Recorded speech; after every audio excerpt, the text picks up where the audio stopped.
who was not compelled to wear the hijab. Instead, she chose to. This is Sandra Noe. There was always a little bit of something missing in my life. I guess I was seeking the meaning of it all, but in all the wrong places and in all the wrong ways. At the end of the Second World War, Europe is in ruins. My journey, I guess I could say, begins before I was even born. In 1957, when my parents immigrated to Canada from Mannheim, Germany. My family is Jewish, and during the war they were in hiding. My paternal grandfather was captured and put into a camp, and my mother lost her father. Both my parents, Trudy and Carl, after the war were quite bitter and desperately wanted to start a new life in a new country. They tried really hard to be Canadian. They changed their names and downplayed their heritage quite a bit. Unlike my parents, I reached out and embraced my Jewish faith. But I was still seeking something, I don't know what. And when my search was over, Sandra was gone, and in her place was Selma. Selma was the name I chose when I converted from Judaism to Islam. Selma was one of the Prophet's wives, and she was the nurturer. She was the one that looked after everybody. And to me, that was very close to my own name because I searched the origins of Sandra. Sandra means helper of mankind. My interest in Islam goes way back to the 70s.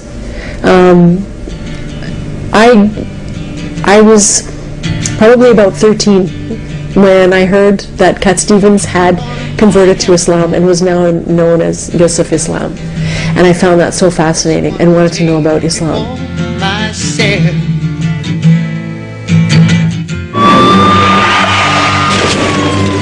2001, I was hit by a drunk driver and had to learn to walk again.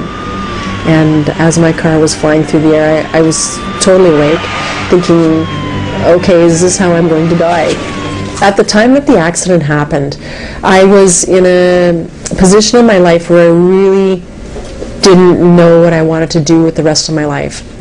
I would say that the biggest turning point was my mother's illness with cancer and her death in 2005. And that really solidified my move towards Islam.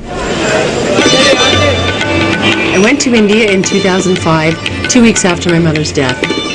It was the month of Ramadan when I got there.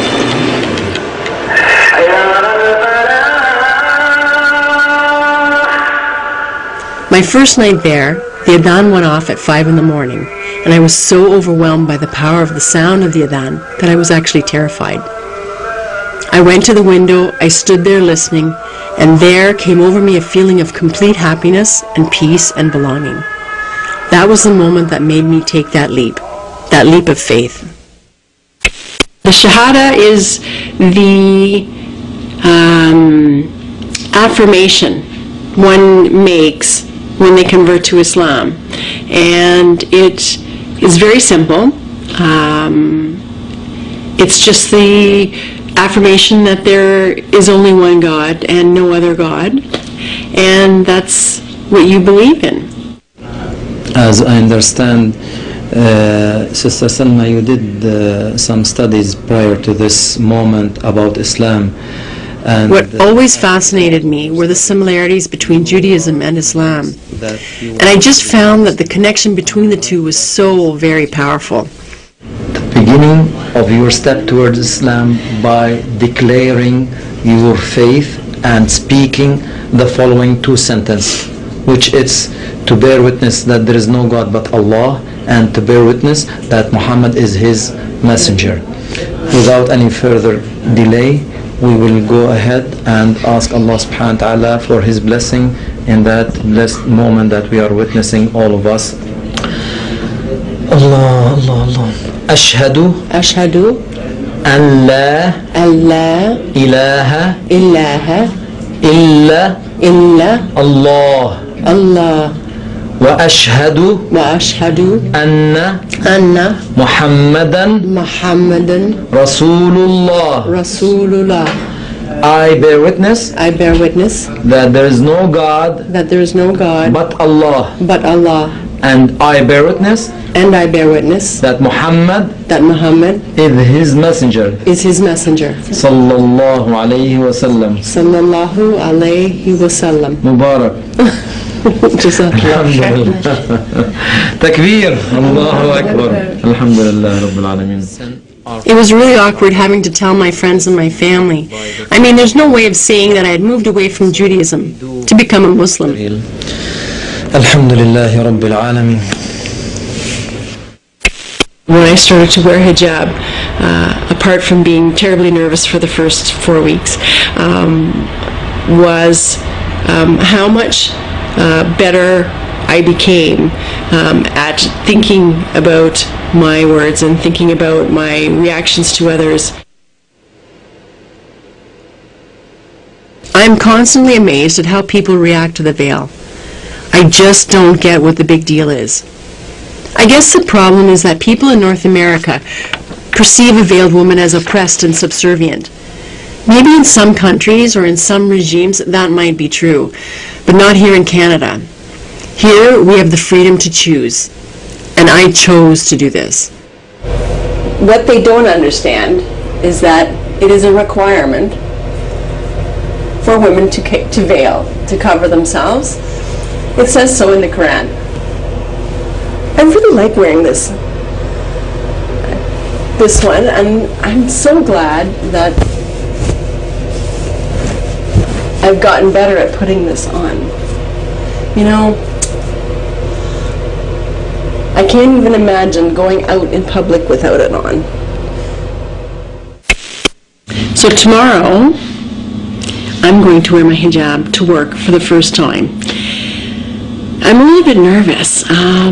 I work as a legal assistant downtown in the Bay Street area, and so dressing there is a little conservative, and there don't appear to be too many women wearing a hijab. Yes. The reception that I got from my colleagues was great for the most part. There was a lot of jaws dropping and a lot of funny looks and a lot of hesitation when they passed by my desk. Sadly, one of the worst experiences that I had came from within the Muslim community. On my way to Jummah prayer, which is the Friday noon prayer, my phone rang, and it happened to be another Muslim that I knew, a Muslim woman, and she had said to me, are you still wearing your hijab? And I said yes. And she said, well, all of my friends are wondering who the white girl is pretending to be a Muslim. And that kind of broke my heart, because I wasn't pretending. It wasn't a fashion statement.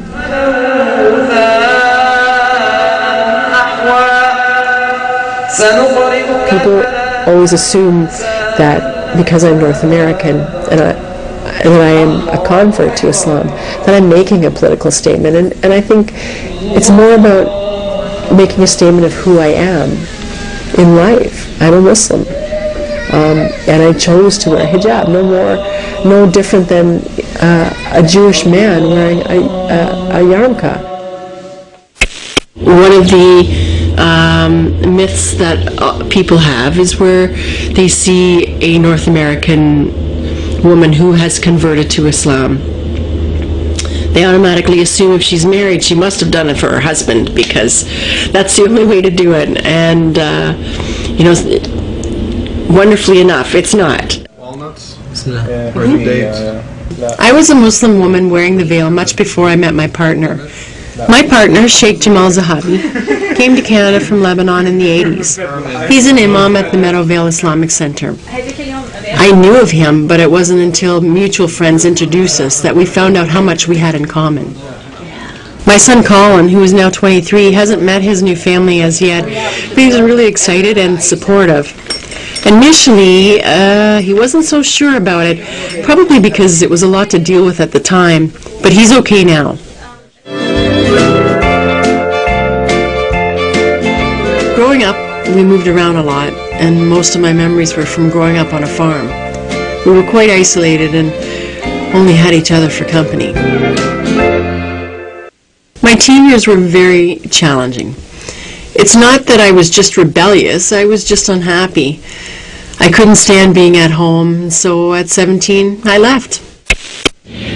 My father hasn't seen me with a hijab, and my father hasn't met my husband yet.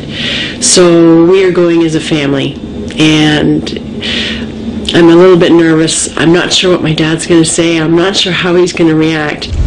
What do you think? Do you think he's nervous? At the time the discovery of my mother's illness, my father and I were not close. We never really had